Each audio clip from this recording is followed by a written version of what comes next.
Hi friends, तो आज આપણે બનાવીશું સેવ ઉસળ। સેવ ઉસળ માટે મેં સૂકા વટાણા લીધા છે। આપણે લીલા વટાણાનું બી બનાવી શકીએ છીએ, પણ મેં સૂકા વટાણા લીધા છે। તેને 5 થી 6 કલાક સુધી મેં પલાળી રાખ્યા છે। તેના પછી મેં 2 થી 3 બટાકા તેમાં મિક્સ કર્યા છે, જેથી કરીને એની ગ્રેવી ખૂબ જ સરસ થાય છે। તો તે મેં બાફી લીધા છે અને મેં બાફેલું મિશ્રણ એનું રેડી છે। આમાં મેં કાંદા લસણ લીલા મરચાંની પેસ્ટ બનાવીને રેડી કરી છે। આ લીલું લસણ છે અને આ ટામેટાની ગ્રેવી છે। તો હવે આપણે એક પેની લઈશું।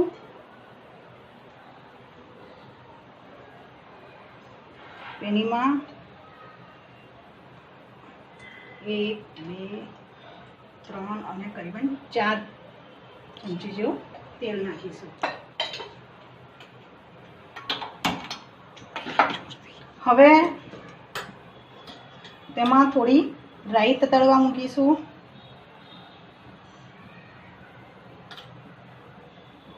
રાઈ તતરી જાય ત્યાં સુધી આપણે થોડી રાહ જોવાની છે।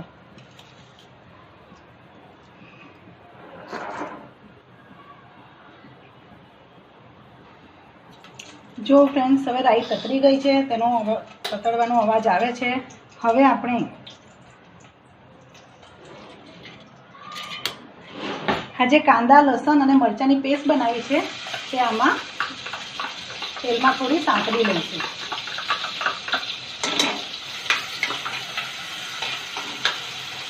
મીડિયમ ગેસની ફ્લેમ આપણે મીડિયમ જ રાખીશું, જેથી કરીને કોઈ બી વસ્તુ બળી ન જાય।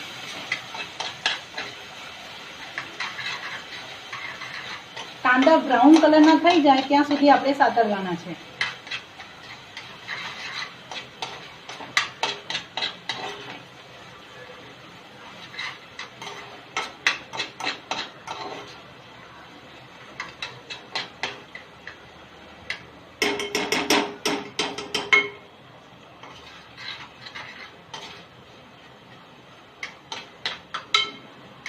देखो फ्रेंड्स, હવે કાંદાનો કલર બ્રાઉન થઈ ગયો છે। 2 થી 3 મિનિટ સુધી કાંદા સાતળવાના છે। તેના પછી આપણે થોડી હળદી પાવડર નાખીશું। અડધી ચમચી હળદી નાખવાની છે। અડધી ચમચી નાખો તો બહુ થઈ ગઈ, તે ખાલી કલર માટે આપણે હળદર નાખવાની હોય છે। તેના પછી ધાણા જીરું પાવડર, લાલ મરચું આપણા સ્વાદના એકોર્ડિંગ રાખવાનું છે। જો તમે તીખું ખાતા હોય તો થોડું વધારે નાખવાનું અને મોળું ખાતા હોય થોડું ઓછું નાખવાનું। હવે આપણે આ ટામેટાની જે ગ્રેવી બનાવી છે તે આમાં મિક્સ કરી દઈશું।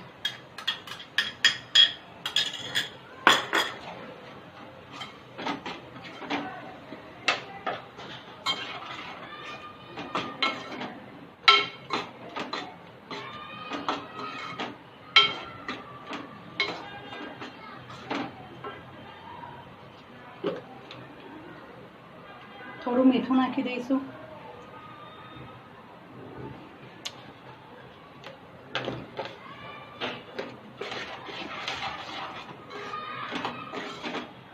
હવે આ ગ્રેવીને આપણે તેલ છૂટું પડે ત્યાં સુધી થવા દેવાની છે અને આમ ધીમે ધીમે હલાવતા જ રહેવાનું છે, જેથી કરીને આમાં તેલ છૂટું પડે એટલે આપણે બીજું મિશ્રણ મિક્સ કરીશું। વટાણા અને બટાકાનું જે આપણે બનાવ્યું છે એ મિશ્રણ આપણે પછી મિક્સ કરીશું। જો ફ્રેન્ડ્સ, હવે આપણે જોઈ શકીએ છીએ ઉપર બધું તેલ તરવા માંડ્યું છે।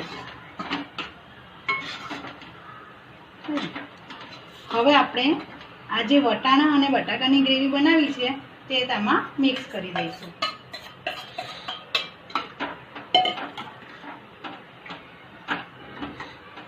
બટાકા મેં એટલા માટે મિક્સ કર્યા છે કે બટાકાના લીધે રસો ખૂબ જ જાડો અને સરસ થાય છે। હવે આપણે લીલું લસણ એડ કરી દઈશું। લીલા લસણથી ખૂબ જ સરસ સ્વાદ આવે છે।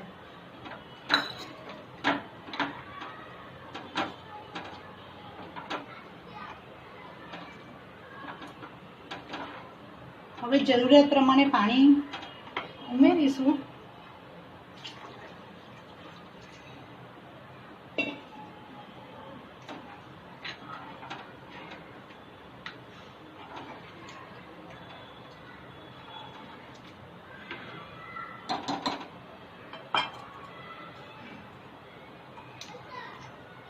અને કુકર બંધ કરી દઈશું. 3 થી 4 સીટી વગાડવાની છે આપણે.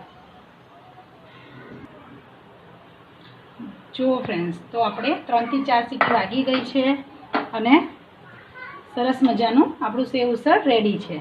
જુઓ, તો હવે આપણે એને બાઉલમાં સર્વ કરીએ.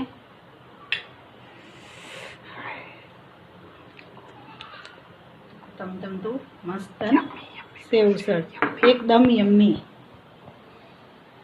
હવે તેમાં ઉપરથી સજાવટ માટે મેં આ ગ્રીન ચટણી બનાવી છે. ધાણાની, ટામેટાના નાના નાના ટુકડા કરી લીધા છે. આ સેવ છે, કાંદા છે અને આ ધાણા છે. તો હવે આપણે સૌપ્રથમ એમાં ગ્રીન ચટણી 2 ચમચી નાખીશું. આ છે મીઠી ચટણી. મીઠી ચટણી તમારા સ્વાદ પ્રમાણે તમે ઓછી વધતી કરી શકો છો. હવે થોડા કાંદા,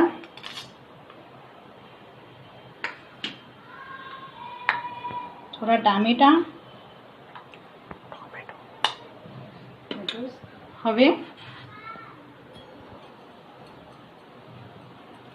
સેવ અને ઉપરથી થોડા ધાણા.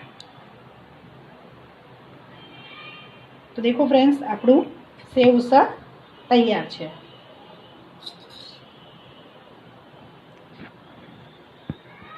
યમ્મી અને ટેસ્ટી.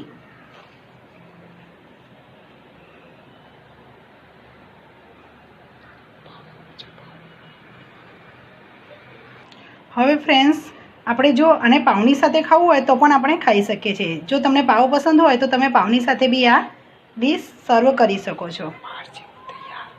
બહાર જેવું તૈયાર રેડીમેડ સેવ ઉસળ આપણું તૈયાર છે. તો તમે હવેથી ઘરે બનાવીને ચોક્કસ દેખજો અને મને કોમેન્ટ બોક્સમાં આપજો કે તમારું સેવ ઉસળ કેવું બન્યું છે.